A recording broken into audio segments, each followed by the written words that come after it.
আসসালামু আলাইকুম। বাংলাদেশ ইলেকট্রনিক্সের পক্ষ থেকে আমি সবাইকে জানাই স্বাগতম। বন্ধুরা, আজকে আমরা একটা এসি দেখতে পাচ্ছি। এসির মধ্যে ফিথিরি উঠে থাকে, এসি ঠান্ডা হয় না। দেখেন ফিথিরি উঠে রয়েছে। তো বন্ধুরা, আমরা আউটডোরে আসলাম।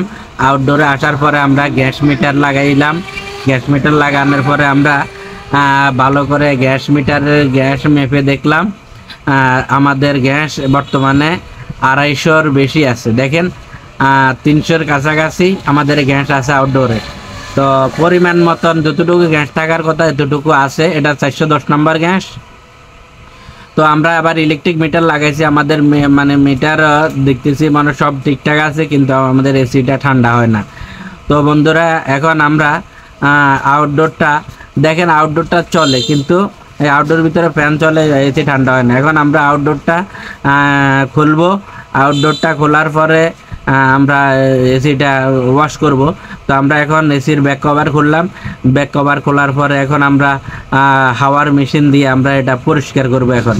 তো দেখেন গাইস, আমরা আগে পরিষ্কার করে নিই যে ডাস্ট এবং যে ময়লা আছে, আমরা ময়লাগুলো পরিষ্কার করে নেব। এটা একটা ডাইং মেলের কারণে অনেক প্রচুর পরিমাণ ময়লা হয়।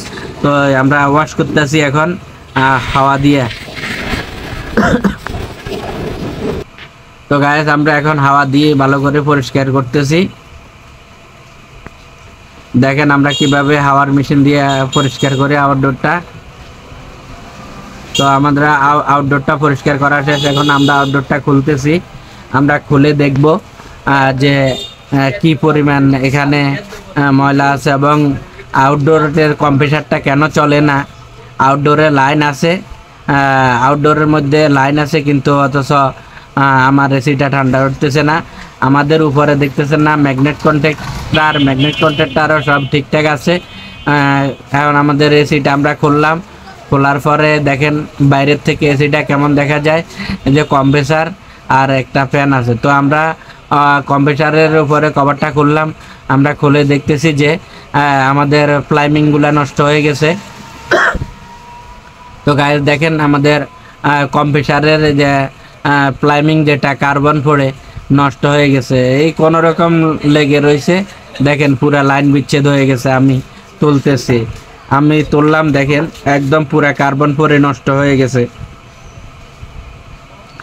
তো আমরা এখন এই কানেক্টরগুলো আমরা এক এক করে তুলে আমরা এগুলা রেত দিয়ে ভালো করে ঘষে আমরা আবার নতুন করে প্লাইমিং লাগাই দিব। তো আমরা এখন প্লাইমিংগুলা তুলতেছি।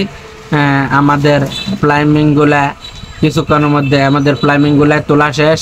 এখন আমরা নতুন করে কানেক্টর লাগাইতেছি। তো বন্ধুরা দেখেন, আমরা রেত দিয়ে ওয়াশ করব, সুন্দরভাবে ওয়াশ করব। তো যাতে কোনো কার্বন না থাকে আমরা সুন্দর করে ওয়াশ করেছি রেত দিয়ে। এবং নতুন করে আমরা এখন প্লাইমিং লাগাবো। এখানে যে পুরান প্লাইমিংগুলো রয়েছে মানে কম্পিউটারের কানেক্টর তার, এই কম্পিউটার কানেক্টর তারগুলা এগুলা সবগুলাই নষ্ট হয়ে গেছে। এই কারণে আমরা নতুন করে লাগালাম। দেখেন বন্ধুরা, এই যে আমরা 3টা কম্পিউটারের কানেক্টর আমরা নতুনভাবে লাগানোর পরে এখন আমরা এসিটা দেখতেছি আমরা পুরা ফিটিং করতেছি। আমরা পুরা ফিটিং করে আমরা এসিটা চালু দেবো। তো বন্ধুরা দেখেন, আমরা এসিটা ফিটিং করে আমরা এসিটা চালু দিছি। আগে উঠছিল P3 আর আমাদের এখন বর্তমানে 22 লেখা উঠছে।